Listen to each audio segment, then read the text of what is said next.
Il y a de nombreuses années, Daniel Webster était l'un des hommes d'État états-uniens et des orateurs les plus connus. Lorsque Daniel Webster parlait, la foule assise était captivée dans son attention. C'était un génie politique, il comprenait la politique, il comprenait également la législation et l'esprit de l'État. Un jour, pendant un banquet, Daniel Webster a reçu cette question. Quelle est la pensée la plus sérieuse qui vous ait jamais traversé l'esprit? Daniel Webster a répondu ceci. Le sens de ma responsabilité individuelle envers Dieu. Il dit la chose la plus sérieuse à laquelle j'ai jamais pensé dans ma vie. La pensée la plus importante qui ne m'ait jamais traversée était le sens de ma responsabilité envers Dieu. Ensuite, il s'est expliqué, il a dit, cette pensée n'était pas agréable pour ceux qui vivent dans leur péché et n'ont pas de relation avec lui, et par conséquent ne sont pas prêts à affronter l'énorme problème en jeu. Mais que le problème soit affronté ou pas, le fait demeure. Il continue. Alors, chacun d'entre nous devra rendre compte pour lui-même à Dieu. Nous sommes tous responsables devant Dieu, comme la parole de Dieu le déclare, et nous ne pouvons échapper à notre responsabilité. Daniel Webster avait raison. Chacun d'entre nous, un jour, rendra compte pour lui-même devant Dieu. Que nous le croyons ou pas, que nous le comprenions ou non, cela ne fait pas de différence. Dieu nous a créés en tant qu'agents moraux libres. Il nous a donné à chacun le pouvoir de choisir. Et au final, nous sommes responsables des choix que nous faisons. Quelqu'un a dit, les choix sont la substance dont la vie est faite. Et nos choix détermineront notre destinée éternelle. À partir du moment où vous êtes né, au moment où le Saint-Esprit a commencé à travailler dans votre vie pour vous attirer vers les choses de l'éternité.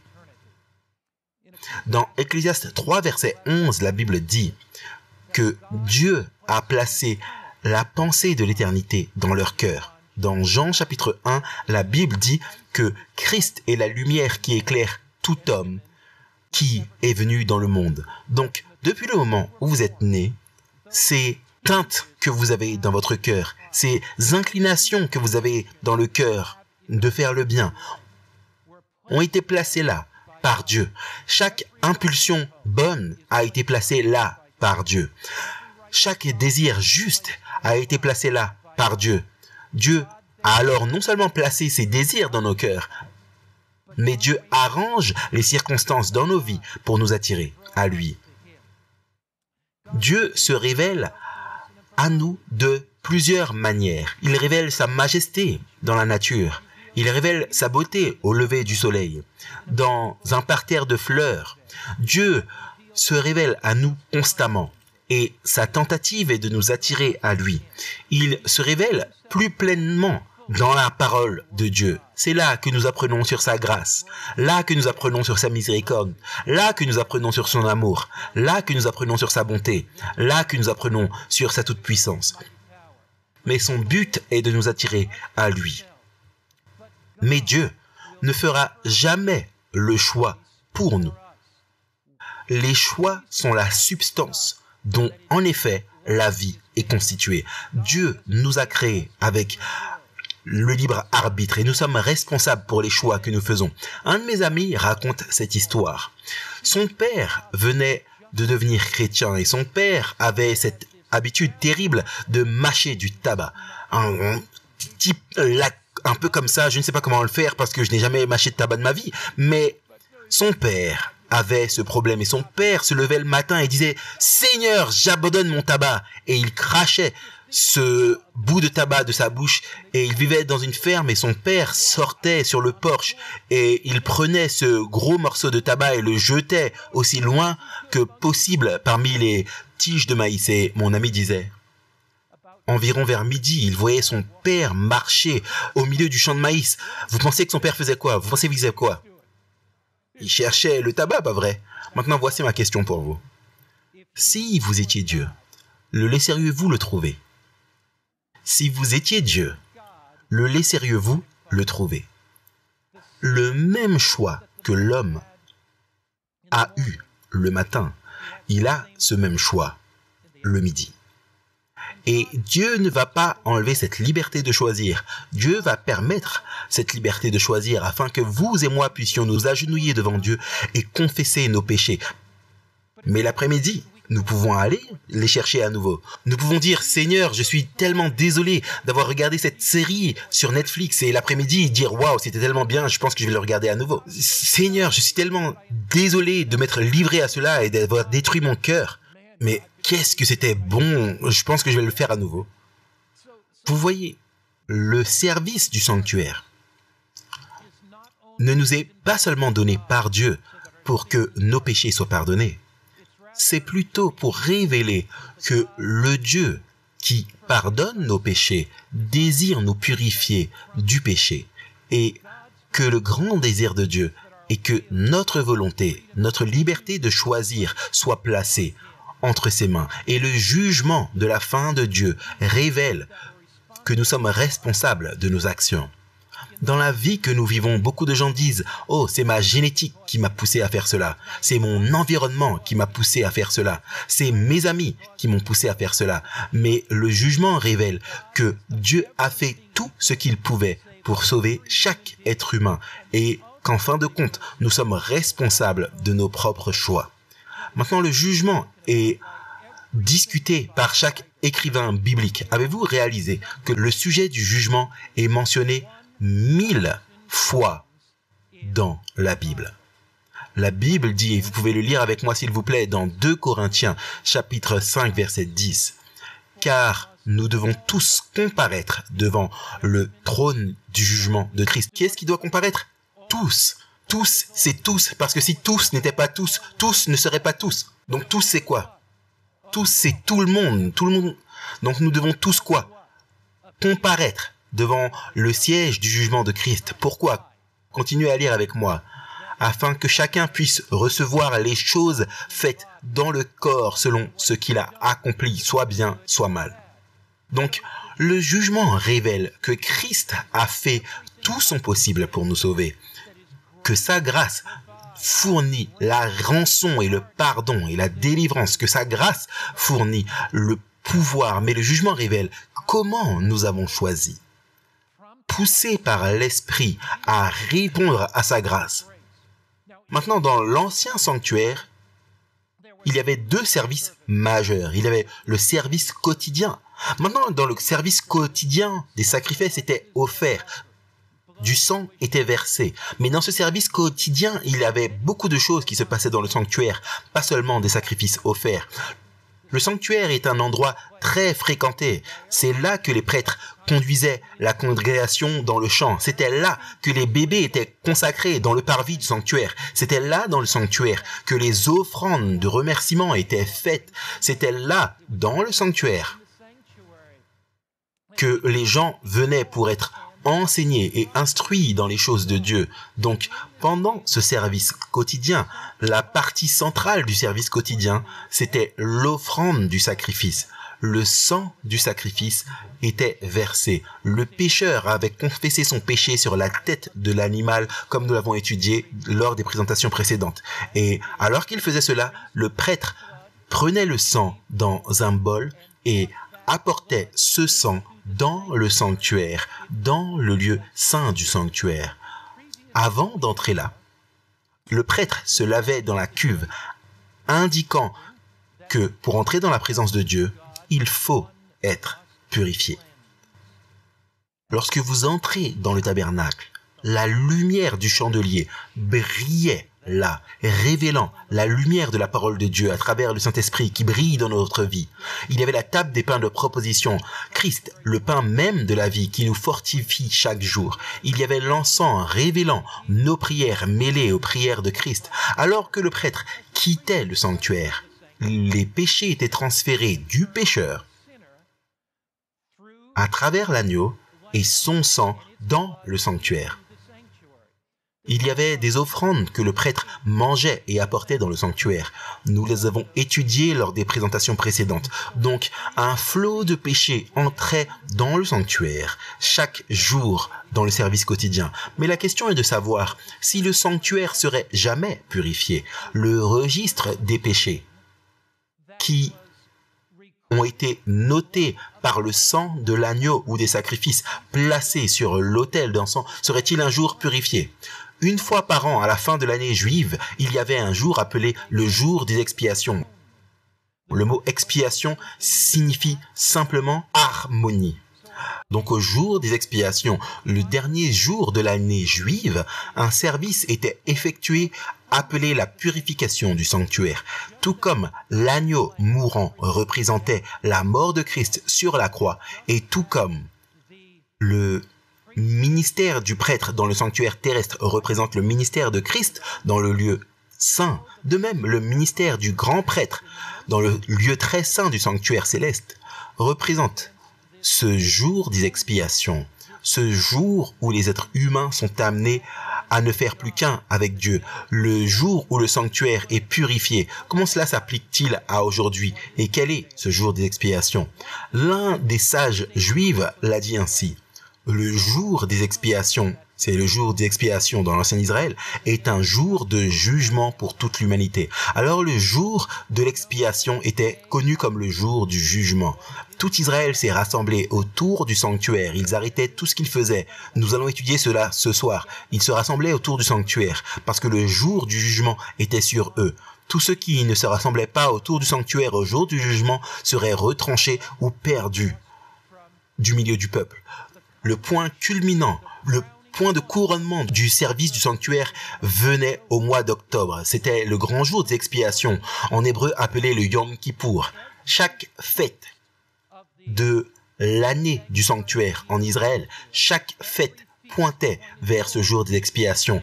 C'était le jour le plus sérieux, grave de toute l'année. Maintenant, il y avait 7 grandes fêtes, 4 fêtes de printemps et 3 fêtes d'automne. D'abord, il y avait la fête de la Pâque. Quand Paul parle de la Pâque, il dit « Christ, notre Pâque, a été immolé pour nous ». Donc Jésus est ce grand agneau pascal.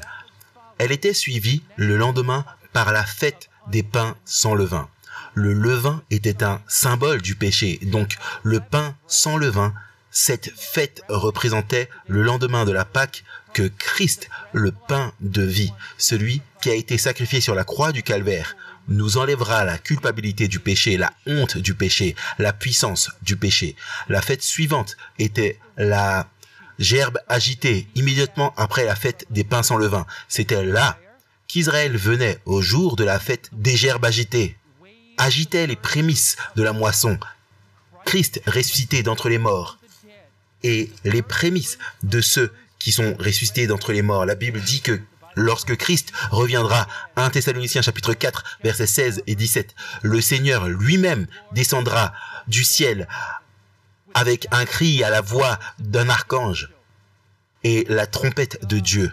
Et les morts en Christ ressusciteront premièrement parce qu'ils étaient les prémices de ceux qui sont morts et ont été ressuscités d'entre les morts. De même, nos proches pourront sortir de la tombe et nous qui serons vivants serons enlevés avec eux pour rencontrer le Seigneur dans les airs. La mort a perdu son emprise sur nous. La mort n'est pas une longue nuit, n'est pas une fin sans aucun matin, mais Jésus-Christ a conquis la tombe. Jésus-Christ y est entré et y est ressorti. La mort ne peut pas nous retenir. La mort ne peut plus nous garder captifs. La mort ne peut plus nous enchaîner. Parce que Christ est ressuscité d'entre les morts. Et donc, cet être cher qui est mort, vous pourrez le revoir. S'il est allé dans la tombe avec une relation avec Jésus-Christ, vous pourrez mettre vos bras autour d'eux à nouveau. Ce père, cette mère, cette sœur, ce frère, ce grand-père, cet ami. Vous savez, pendant de nombreuses années, j'ai travaillé dans l'ex-Union soviétique. J'ai commencé à voyager en Europe de l'Est au début des années 1980 et de 1985 à 1990, j'étais responsable de 3 pays, Pologne, Hongrie, Yougoslavie. 3 de mes responsabilités. Et j'ai voyagé très souvent pour négocier avec des gouvernements communistes, pour négocier la liberté religieuse. Lorsque le mur de Berlin est tombé, je prêchais en Hongrie, 1000 personnes par nuit. Puis j'ai immédiatement été en Russie. J'ai commencé à travailler avec la Russie en 91, 92, 93. J'ai continué à voyager là-bas. Mais je me souviens qu'à une occasion, l'église chrétienne de Russie est venue me voir et ils m'ont dit « Écoute, Il y a un projet de loi qui a été adopté au Parlement pour restreindre la liberté religieuse. Est-ce que tu peux argumenter avec l'un des plus grands politiciens en Russie? Et s'il te plaît, peux-tu plaider en faveur de la liberté religieuse? Et j'ai dit non, je ne peux pas faire ça. Et les baptistes sont venus, les pentecôtistes sont venus, et les adventistes sont arrivés. Et ils ont dit, écoute, est-ce que tu pourrais apparaître à la télévision nationale? Je n'oublierai jamais cette nuit. J'étais là, sur la télévision nationale, et j'ai eu un débat avec le principal philosophe, homme politique, sur la liberté religieuse. Et l'une des choses que je ressens toujours, que je dis toujours aux athées, c'est ceci. Quel est ton espoir si cette vie est tout ce qu'il y a, s'il n'y a rien de plus après cette vie? Pour toi, c'est quoi la mort? Est-ce que c'est un trou noir dans le sol? Est-ce que c'est une longue nuit sans matin? Pour toi, c'est quoi la mort? Comment accompagnes-tu ton jeune ami dont la femme vient d'être tuée dans un accident de voiture? Qu'est-ce que tu dis? Trop dommage, mon pote, elle est morte. En tant que chrétien, basé sur la parole de Dieu, nous croyons que Christ est mort et qu'il est entré dans le tombeau. Il a brisé les liens du tombeau et les chaînes de la mort sont terminées et que Jésus-Christ est vivant. Il est ressuscité d'entre les morts. L'athéisme n'a pas de réponse à cela. Mais Jésus-Christ a une réponse à l'énigme qui a tourmenté les philosophes à travers les âges. La réponse à la mort, c'est la résurrection de Jésus-Christ. Donc, la fête de la gerbe agitée était la célébration des premiers fruits, la résurrection de Christ. 50 jours plus tard, la Pentecôte était la fête des semaines où le Saint-Esprit a été répandu et l'évangile est allé dans le monde. Alors voici les fêtes du printemps qui avaient lieu au début de la dispensation de l'évangile. Le christianisme du 1er siècle, la mort de Christ sur la croix est centrale. Jésus est mort pour que la culpabilité du péché soit enlevée, la puissance du péché soit ôtée.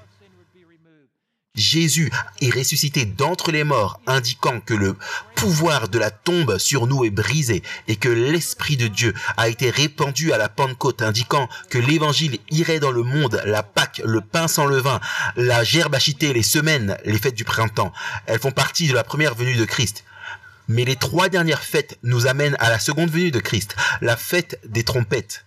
Les trompettes sonnaient 10 jours avant le jour des expiations pour préparer le peuple au jugement final. Le jour des expiations était l'heure du jugement. La fête des tabernacles, c'était quoi pour l'ancien Israël? La fête des tabernacles, c'était quand ils vivaient sous des cabanes, célébrant leur désir de vivre dans la terre promise. Alors, comment pouvons-nous voir cela dans la dispensation chrétienne, la fête des trompettes? Un message va au monde pour préparer le peuple pour la venue de Christ, l'heure du jugement, le jour des expiations, l'heure du jugement, puis la fête des tabernacles, le jour où nous nous réjouirons avec Christ au ciel pour toujours. Regardons à ces 3 fêtes.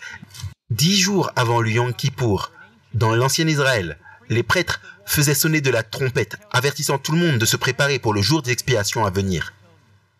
Maintenant, lors du jour des expiations, selon Lévitique 16, verset 4, il est parlé des prêtres. Maintenant, le prêtre, au jour des expiations, le grand prêtre, enlevait son habit royal. Il ne portait pas cela lorsqu'il entrait dans le lieu très saint. Il est dit dans Lévitique 16, verset 4, « Il mettra la tunique de lin sacré et le pantalon de lin sur son corps. Il sera saint de lin. Et avec un turban de lin, il sera vêtu. » Pourquoi? Parce que le prêtre ne pouvait pas apparaître devant la Shekinah de gloire de Dieu avec sa propre justice. Il devait apparaître devant Dieu, vêtu de la représentation de la justice de Christ. La Bible dit dans Ésaïe 64, verset 6, « Nous sommes tous comme des impurs, et toute notre justice comme un vêtement souillé. » Donc, tout ce que nous avons à offrir à Dieu n'est pas assez bon. Quelle que soit la justice que nous ayons, elle n'est pas suffisante. Dieu exige la perfection absolue. Et Jésus, et la vie de Jésus, avec sa victoire sur le péché, était absolument parfaite. Donc le lin blanc qui revêtait le souverain sacrificateur représente l'exacte justice parfaite de Jésus. Toute notre justice est en Jésus. Nous pouvons venir devant le trône de Dieu en Jésus. Nous nous tenons devant le jugement en Jésus, vêtus et perfectionnés dans sa justice, non la nôtre. Maintenant, la Bible dit dans Hébreux 9, verset 24, « Christ n'est pas entré dans un lieu saint fait de main d'homme, qui est une copie du véritable, mais dans le ciel lui-même, maintenant, pour apparaître en présence de Dieu pour nous. Donc Jésus n'habite pas dans un temple terrestre. Il est mort et ressuscité et demeure au ciel pour nous. Jésus, ce soir, se tient dans le lieu très saint du sanctuaire céleste, devant la barre du jugement de Dieu pour vous. Votre nom est sur ses lèvres. Vous êtes sur son cœur. Il a fait tout ce qu'il pouvait faire pour vous sauver. Et quand votre nom apparaîtra devant la barre du jugement de Dieu, Jésus s'avancera et il dira, cet homme, cette femme est l'une des miens. Jésus dit, ma mort était pour eux. Dans Lévitique chapitre 16, il continue de nous raconter le mystère, la saga de ce prêtre.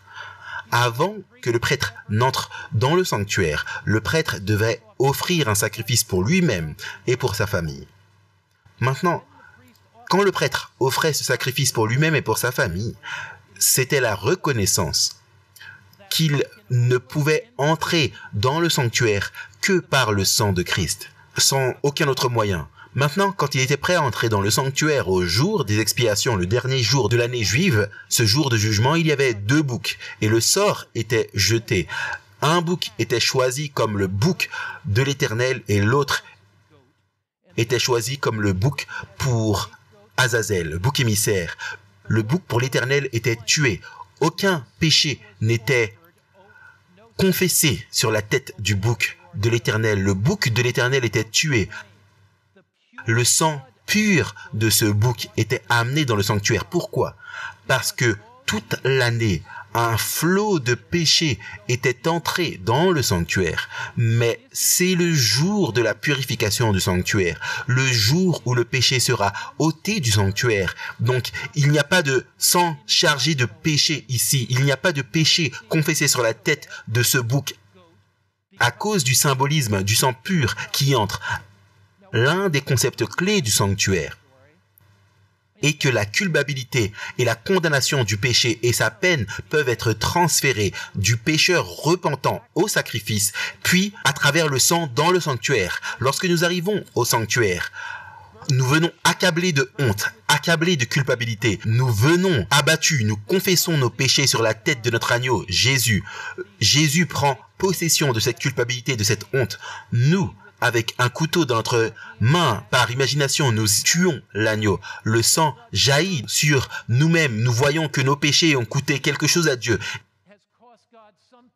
Ils font souffrir Dieu. Le prêtre prend ce sang, l'amène dans le sanctuaire et l'enregistrement de notre péché est noté sur les cornes de l'autel du sanctuaire. Il est noté là. Mais quand le sanctuaire au ciel sera purifié, quand est-ce que le péché disparaîtra-t-il pour toujours? Quand la marque de ce péché sera-t-elle épongée? Le péché est transféré du pécheur au sacrifice, au sanctuaire.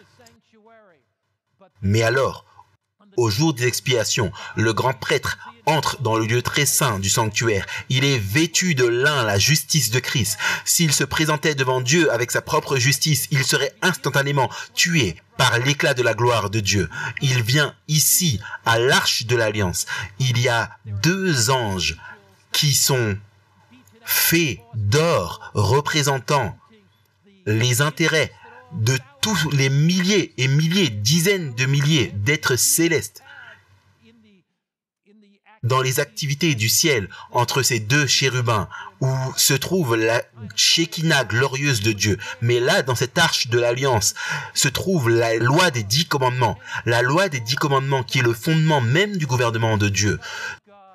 Cette loi qu'Adam et Ève ont transgressée dans le jardin d'Éden. Cette loi que chaque être humain a enfreinte. Vous savez, parfois les gens me disent, est-ce que la loi de Dieu est abolie? Si la loi de Dieu était abolie, Jésus n'aurait pas eu à mourir. Parce qu'il est mort à cause du fait que nous ayons enfreint la loi. La loi de Dieu est enchâssée, elle est tabernaclée, là, sous le trône même de Dieu dans le sanctuaire. et le prêtre vient et asperge le sang pur au-dessus de la loi transgressée. Dieu merci. Que le sang de Christ puisse être aspergé sur nos transgressions, que le sang de Christ puisse être aspergé sur nos péchés. Dieu merci, à l'heure du jugement, il y a notre souverain sacrificateur qui asperge en symbole son sang sur la loi que nous avons enfreinte afin que nous puissions être libres. Et lorsque nos noms apparaissent au jugement, Jésus dit, cet homme, cette femme est l'une des miens. Mon sang couvre ses péchés et pardonne ses péchés. Mais, remarquez, ce n'est pas un sang chargé de péché qui est aspergé, c'est du sang pur. Quand nous confessons nos péchés, ils sont couverts par le sang de Christ. Mais un jour, le ciel lui-même doit être purifié. Un jour, le registre de ces péchés doit être effacé pour toujours. Et donc cela nous conduit à comprendre la différence entre la couverture du péché et l'effacement du péché. Quand nous confessons nos péchés, ils sont couverts par le sang de Jésus. Mais pourtant, l'enregistrement de ce péché demeure au ciel jusqu'au jour où Christ, finalement, effacera le péché de l'univers. Alors, jour après jour, nous le recherchons et nous disons, Jésus, je soupire non seulement que tu fasses sortir le péché du registre du ciel, mais mon soupir, c'est que tu effaces le péché du temple de mon cœur. Seigneur, efface le péché de ma vie. Seigneur Jésus, par ta grâce, efface ce mauvais tempérament, efface cette luxure, efface cette colère, efface ce ressentiment. Jésus, je te l'ai confessé. Jésus, je veux que tu le fasses sortir de ma vie. Maintenant, remarquez, certaines personnes disent, mais qu'est-ce qu'il pourrait y avoir au ciel qui pourrait avoir besoin d'être purifié? La Bible est très claire, elle parle du sanctuaire. Dans Hébreux 9, versets 22 et 23, il est dit, sans effusion de sang, il n'y a pas de pardon. Il était donc nécessaire, puisque les images des choses qui sont dans les cieux devaient être purifiées de cette manière. Remarquez l'expression, il était nécessaire, ça veut dire cela devait être fait. Que les choses célestes elles-mêmes le fussent par des sacrifices plus excellents que ceux-là. Y a-t-il quelque chose dans le ciel qui ait besoin d'être purifié? Selon ce texte-là, il y a quelque chose. Qu'est-ce que c'est? Le courant de péché qui a été transféré à travers l'enregistrement du péché dans le ciel par le sang de quoi? Par le sang de Christ. Cet enregistrement demeure encore. Et Jésus, à travers ce service du sanctuaire au jour des Israélites, le jour des expiations, révèle comment le ciel va être purifié par le sang de Christ. Maintenant, comment quelque chose au ciel pourrait avoir besoin d'être purification? Le sang aspergé parlait de pardon, il parlait de couverture. Mais Dieu désire non seulement couvrir le péché, mais il désire effacer le péché de l'univers à toujours. L'effacement du péché était typifié par les services du jour des expiations, le point culminant dans le ministère traitant le péché. Ici, vous avez cette fin finale du péché. Je suis tellement heureux que le péché ne demeure pas à jamais, n'est-ce pas? Je suis tellement heureux qu'il y ait un registre du péché et qui va disparaître à jamais. Je suis tellement heureux que le péché soit effacé de l'univers pour ne plus jamais réapparaître. C'est pourquoi la Bible dit, il veut non seulement sortir le péché du sanctuaire céleste, il veut sortir le péché du sanctuaire de nos cœurs. Regardez Actes 3, versets 19 et 21. Repentez-vous donc et convertissez-vous, afin que vos péchés soient quoi? Effacés. Afin que le temps de rafraîchissement puisse venir de la présence du Seigneur. Et qu'il vous envoie Jésus-Christ, qui vous a été prêché auparavant, que le ciel doit recevoir jusqu'au temps de la restauration de toutes choses. Dieu veut restaurer toutes choses. Il veut restaurer son image dans votre vie. La Bible dit, 1 Jean 3, versets 1 et 2, « Bien-aimés, maintenant nous sommes les fils de Dieu. Cependant, ce que nous serons n'a pas encore été manifesté, mais quand il apparaîtra, nous serons tels qu'il est, car nous le verrons tel qu'il est. » Vous dites, comment est-ce que Dieu peut faire cela dans ma vie? La Bible dit, Hébreux 12, versets 1 et 2, qu'il est l'auteur et celui qui mène à la perfection notre foi. Philippiens chapitre 1 verset 6 nous dit que celui qui a commencé une bonne œuvre en vous l'amènera à son terme. Dieu va faire quelque chose d'incroyable avec vous. Regardez, quand un enfant est en première année, sont-ils à l'école? Sont-ils à l'école? Connaissent-ils la trigonométrie, l'algèbre et le calcul? Je sais que vous avez des enfants intelligents. Mais connaissent-ils la trigonométrie, le calcul et l'algèbre? Non. Mais s'ils restent à l'école, auront-ils un jour un cours d'algèbre? Écoutez, vous êtes à l'école avec Jésus. Ne sortez pas de l'école. Aussi longtemps que vous restez à l'école de Christ, engagé envers lui, il accomplira des miracles dans votre vie que vous ne pouvez pas imaginer. Alors que vous venez à lui chaque jour et que vous laissez la lumière de sa parole briller dans votre vie, alors que vous venez tous les jours et que vous vous régalez du pain de vie, alors que vous venez à lui, ne laissez pas le diable vous décourager. Ne laissez pas le diable vous dire que vous n'êtes pas assez bon. Ne laissez pas le diable vous dire que vous n'y arriverez jamais. Parce que celui qui a pardonné vos péchés vous donnera la puissance et la force dans votre vie. Car Dieu l'a dit par la bouche de tous ses saints prophètes depuis que le monde a commencé, et je le crois, mes amis. Qu'en est-il de vous? Maintenant, quelle est la différence entre le sang aspergé dans le lieu saint et le lieu aspergé dans le lieu très saint? Le sang aspergé dans le lieu saint enregistre le récit de nos péchés. Le flot de péché entre par le sang de l'agneau, porté par le prêtre là. Le sang aspergé dans le lieu saint est le sang teinté de péché. Le sang aspergé dans le lieu très saint n'est pas du sang teinté de péché, c'est du sang pur qui purifiera. Le sang dans le lieu saint représente le péché couvert. Le sang dans le lieu très saint représente le péché effacé. Pourquoi est-ce que Dieu n'efface-t-il pas nos péchés dès que nous les confessons? Pourquoi doit-il effacer les péchés? Pour deux raisons. Numéro 1, Dieu n'enlève jamais votre liberté de choix. Quand vous venez à Christ, il va vous pardonner instantanément et immédiatement. Aucune question là-dessus, mais le récit de ce péché est là au sanctuaire. Si vous voulez aller le chercher, si vous voulez aller le chasser, si vous voulez aller le reprendre, il ne va pas vous l'enlever. Quand il enlève le péché, finalement, c'est parce que nous avons confessé ce péché, nous nous repentons de ce péché et nous n'en voulons plus. Nous disons, Seigneur, je veux en finir avec cette chose. Mais il y a une deuxième raison pour laquelle l'effacement du péché doit avoir lieu, et c'est ceci. L'effacement du péché dans le sanctuaire céleste, c'est pour que l'univers entier soit totalement, absolument pur et qu'il n'y ait pas même une trace du péché.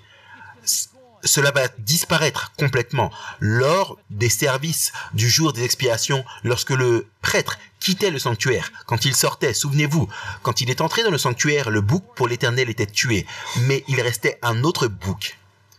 Maintenant, la Bible dit que lorsqu'il sortait du sanctuaire, maintenant Lévitique 16, verset 21, et Aaron posera ses deux mains sur la tête du bouc vivant. Souvenez-vous, quand vous posez les mains sur l'animal, qu'est-ce que vous faites? Non seulement vous confessez, mais vous transférez quoi? La propriété. Alors voici, Aaron sort du lieu très saint. Il emporte avec lui tout le péché qui s'est accumulé à travers l'enregistrement du péché dans le sanctuaire. Il pose ses deux mains sur la tête du bouc vivant. Le péché, la culpabilité du péché est transférée. Il confesse, remarquez ce qu'il confesse, toutes les iniquités des enfants d'Israël et toutes leurs transgressions. Ce n'est pas un bouc qui est un sauveur. Le sang pur du sauveur a purifié le sanctuaire. Mais ici, toute la culpabilité du péché, toute la honte du péché, toute la condamnation du péché, tous les échecs, toute la rébellion, tout cela est maintenant placé sur la tête de ce bouc. Il est dit, et tous leurs péchés, il les mettra sur la tête du bouc et il l'enverra dans le désert à l'aide d'un homme qui aura cette charge. Donc, ce bouc est emmené. Ce bouc porte maintenant la responsabilité. Ici, ce bouc s'appelle Azazel. Il représente Satan. Donc, à la fin des temps, Christ quitte le sanctuaire céleste et Satan porte toute la responsabilité, toute la culpabilité, toute la honte du péché. Il est conduit loin et finalement brûlé, consommé dans le lac de feu. Et l'univers est purifié. Et nous nous réjouissons avec Jésus pour toujours et à jamais, et à jamais, et à jamais, à travers les âges incessants de toute l'éternité. Que dites-vous? Loué soit le Seigneur. Qu'un jour le diable qui nous a tentés, un jour le diable qui nous a conduits dans le péché, un jour le diable qui a essayé de vous faire trébucher, un jour il portera la responsabilité, il portera la culpabilité, il portera la condamnation, il est éloigné pour toujours et à jamais, là, dans ce jugement, avant ce dernier jour. Quelqu'un pense ici, mais pasteur, et si je ne passe pas le jugement, j'aimerais que vous puissiez venir dans la salle d'audience de Dieu. Regardez là, il y a des milliers et des milliers d'êtres célestes. Les chérubins sont là, les séraphins sont là, les anges sont là. Ils se pressent autour du trône de Dieu. Daniel l'a vu en fait dans Daniel 7, versets 9 et 10. Daniel dit, je continuais à regarder jusqu'à ce que des trônes soient placés. C'est pendant ce jour d'expiation, c'est juste avant que les péchés soient mis sur Satan. C'est ce qui nous y conduit. C'est tellement passionnant. Je continuais de regarder jusqu'à ce que des trônes soient mis en place. Et l'ancien des jours, qui est l'ancien des jours? Dieu le Père prit place. Des milliers et des milliers l'entouraient. Des milliers et des milliers d'anges se rassemblaient. Il n'y a rien de plus intéressant, de plus fascinant, de plus captivant dans l'univers que cela. Des milliers d'anges se rassemblaient autour. La Bible dit, des myriades se tenaient devant lui. Le tribunal était établi, les livres furent ouverts. Ici se trouve le jugement final de la terre, avant que la culpabilité du péché soit placée sur Satan. Et là, alors que Daniel lève les yeux, il voit cette scène du jugement. Un fils de l'homme entre dans la cour. Daniel dit, je regardais jusqu'à ce qu'un fils d'homme apparaisse. Il entre dans le tribunal. Toutes les voix se taisent. Et Jésus marche directement vers la barre du jugement de Dieu. La Bible dit, Daniel 7, verset 13, il est venu vers l'ancien des jours et se présenta devant lui. Jésus vient là, devant le trône même de Dieu. Pourquoi est-ce que ce Fils de l'homme, pourquoi est-ce que c'est notre souverain sacrificateur? Il est en fait traité comme un prisonnier devant la barre de Dieu parce qu'il se tient là et que votre nom est prononcé en jugement. Et tout l'univers est silencieux. Vous êtes si précieux pour Dieu que personne ne sera sauvé ou perdu par un coup aveugle de stylo cosmique. Mais vos noms apparaissent devant Dieu. Et Jésus s'avance. Et il dit, Mark Finlay mérite la mort éternelle. Il mérite d'aller dans la tombe et de ne jamais en sortir. Mais devant l'univers, il dit, Père, je suis mort de cette mort. J'ai été jugé coupable. J'ai été condamné pour ces péchés. Il est venu à moi. Ces péchés sont couverts de mon sang. Maintenant, mon Père, par la grâce, efface ces péchés du registre à jamais. Et l'univers entier commence à chanter. Digne, digne est l'agneau qui a été immolé de recevoir la richesse, la puissance, la gloire pour toujours. Votre nom apparaît. Alice, Marie, Sally, Jean, Pierre, Harry, votre nom apparaît devant Dieu. Et vous êtes l'un de ses enfants, rachetés par le sang de Christ. Et alors que votre nom apparaît, Jésus s'avance et il dit, cet homme, cette femme est l'un des miens. Mon sang couvre ses péchés. Il est venu à moi, il les a confessés. Et maintenant, le registre de ce péché est effacé de tout l'univers. Jésus a été jugé comme un prisonnier devant la barre de Dieu. L'évangile est une bonne nouvelle. Jésus-Christ a gagné le droit de prendre notre place dans le jugement. Si nous nous tenons seuls dans le jugement, il n'y a aucun moyen que nous puissions être sauvés. Mais si nous nous tenons au jugement avec Dieu, il n'y a aucun moyen que nous puissions être perdus. Regardez Hébreux 9, 28. Pouvez-vous le lire avec moi, s'il vous plaît? De même, Christ, qui s'est offert une seule fois pour porter les péchés de plusieurs, apparaîtra sans péché une seconde fois à ceux qui l'attendent pour leur salut. Remarquez ce que le texte dit. Christ s'est offert une fois pour porter les péchés de plusieurs. Ça, c'est sur la croix. Et à ceux qui l'attendent, il apparaîtra une seconde fois sans péché. Qu'est-ce que cela signifie? Que Jésus apparaîtra une seconde fois sans péché. Il vient cette fois, non pas comme un porteur de péché. Il vient cette fois, pas pour porter nos péchés, mais pour nous délivrer de ce monde de péché. Et en fin de compte, placer toute la responsabilité sur Satan. Remarquez, Hébreux 9, verset 26.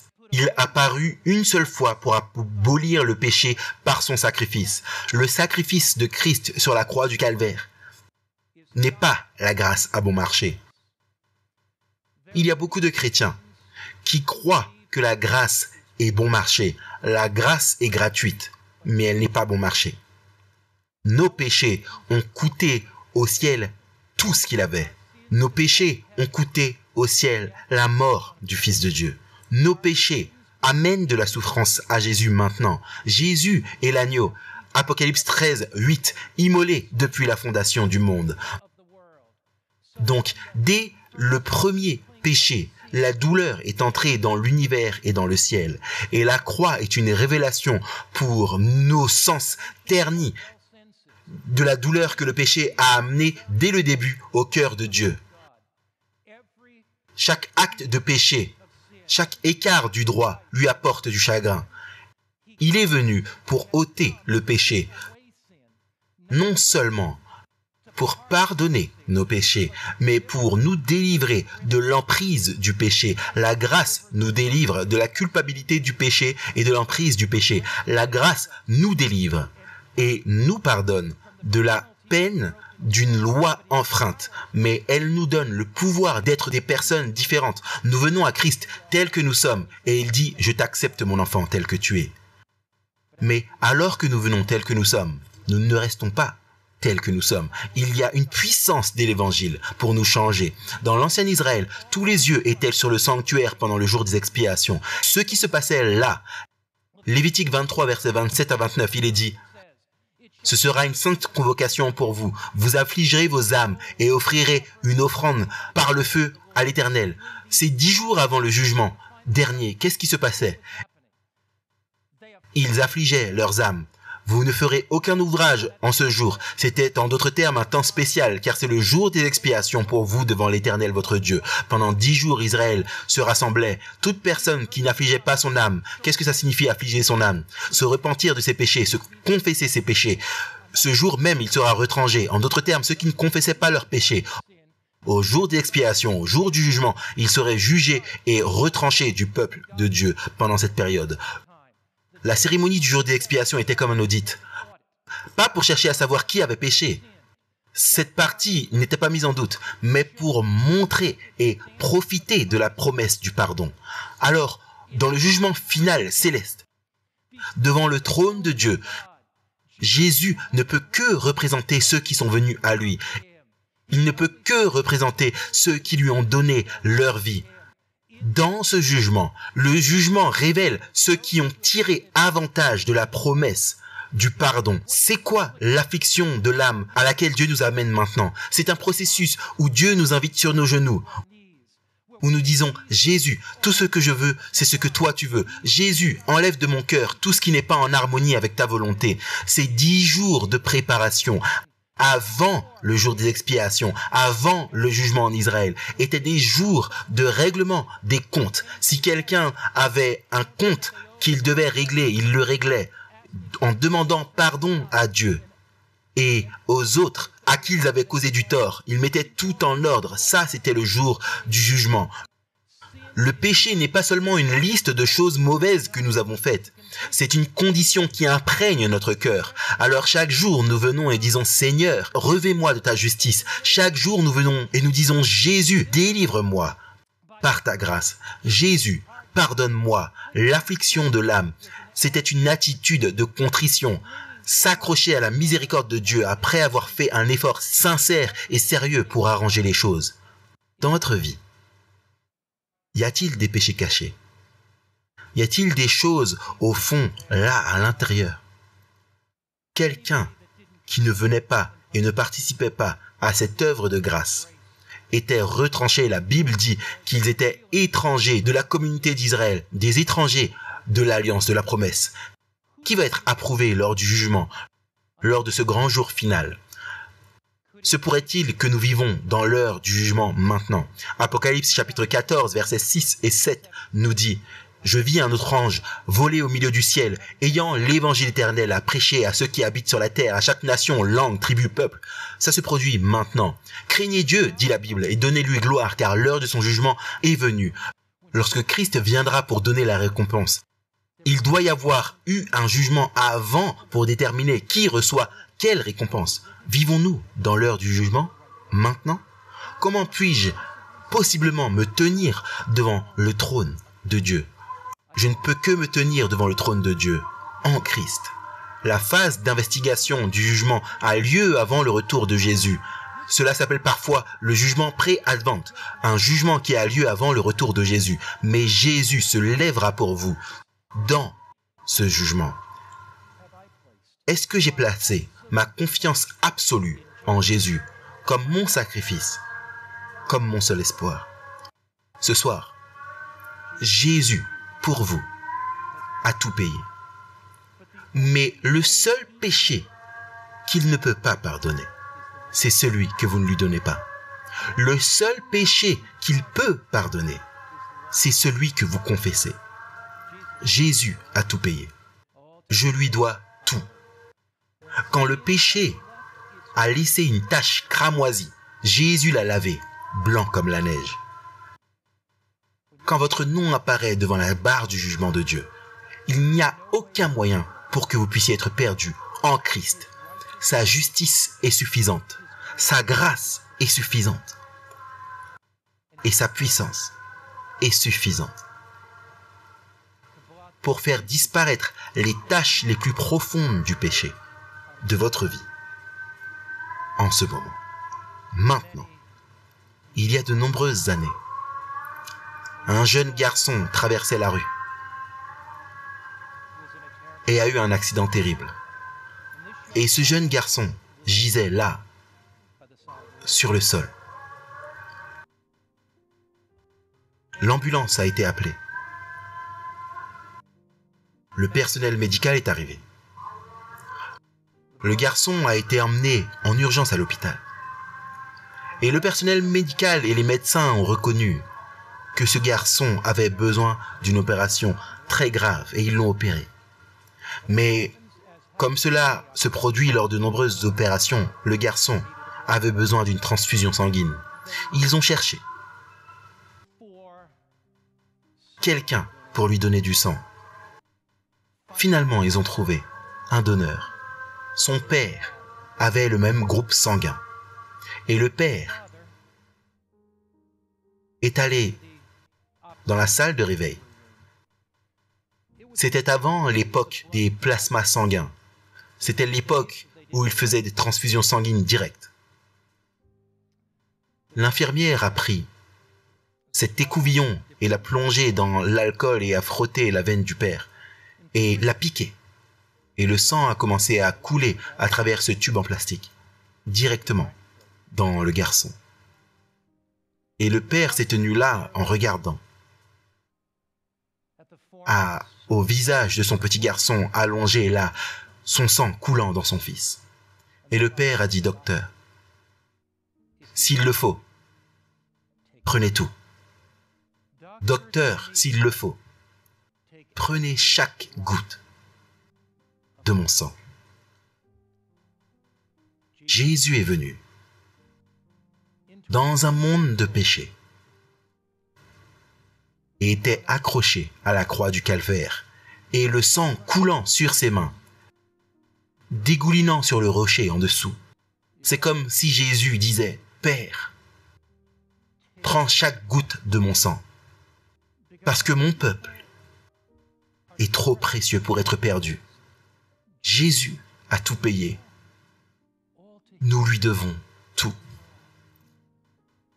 Ce soir, alors que nous inclinons la tête pour prier, voudriez-vous, dans le silence de ce moment, là où vous êtes, Dieu touche votre cœur. Vous regardez sur Facebook, mais Dieu vous parle. Pourquoi ne pas ouvrir votre cœur à Jésus maintenant? Pourquoi ne pas dire: Jésus, ma vie est à toi. Jésus, je te confesse mon péché maintenant. Jésus, je viens à toi maintenant. Jésus dit: celui qui vient à moi, je ne le chasserai jamais. Mais vous dites: je suis venu, Je suis venu auparavant. Mais qu'est-ce qu'il y a dans votre vie? Qu'est-ce qu'il y a profondément à l'intérieur? Il veut non seulement que vous puissiez confesser vos péchés, il veut non seulement les couvrir, mais il veut faire une œuvre dans votre cœur pour les effacer. Le laisserez-vous faire cela maintenant? Lui demanderez-vous la grâce et le pardon, la grâce et la délivrance, alors que nous prions maintenant, peu importe là où vous êtes. Ses bras sont grands ouverts pour vous, il dit, venez à moi, vous tous qui êtes fatigués et chargés. Prions. Ô Père, nous venons à toi maintenant. Nous ouvrons nos cœurs à toi maintenant. Tu as donné chaque goutte de sang pour nous. Père, merci d'avoir couvert nos péchés. Merci de les avoir couverts devant l'univers, aussi éloigné qu'est l'Orient de l'Occident, aussi tu éloignes nos péchés de nous. Et l'enregistrement de nos péchés est là couvert par le sang de Christ dans le sanctuaire. Mais Père, merci pour l'enseignement du jour d'expiation, qu'un jour le péché sera effacé, un jour le péché sera parti à jamais. Seigneur, chasse le péché de l'univers maintenant, viens bientôt Seigneur et chasse-le de nos cœurs. Seigneur, que nous puissions nous tenir un jour avec toi dans la gloire et nous réjouir dans un monde où il n'y a pas de maladie, de souffrance, de douleur. Nous prions au nom de Jésus. Amen.